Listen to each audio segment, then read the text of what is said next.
खमंग आणि सुबक असे आपण आज बेसन लाडू बघूयात.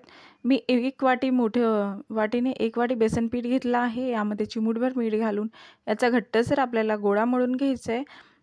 छान घट्टसर गोळा मळून झाला की याचे छोटे-छोटे गोळे तयार करून आपल्याला पुरीच्या आकारात लाटून घ्यायचं आहे. थोडंसं आपलं नेहमीच्या पुरीपेक्षा जाड लाटायचं आहे. मी एक साईडला तेल गरम करत ठेवलं होतं. तेलामध्ये छान खमंग पुरी तळून घ्यायची आहे. सर्वच पुऱ्या अशा प्रकारे तळून घ्यायच्या आणि हाताने साहाय्याने थोडंसं थंड झाल्या पुऱ्या की आपल्याला बारीक करून घ्यायचं आहे. मिक्सरमध्ये सुद्धा थोडंसं बारीक करून घ्यायचं आहे. आता आपण पाक तयार करूयात. त्याच वाटीने आपण 1 वाटी साखर घेतली आहे आणि 2 वाट्या पाणी घालून याचे छान एकतारी पाक तयार करून घ्यायचा आहे. जे आपण पुऱ्या बारीक वाटून घेतल्या होत्या त्यामध्ये हा पाक घालून छान मिक्स करून घ्यायचा. यामध्ये वेलची आणि जायफळची पूड घालायची आणि सुबक असे आपल्याला लाडू वळून घ्यायचे आहेत. रेसिपी आवडली असेल तर एक लाईक करा.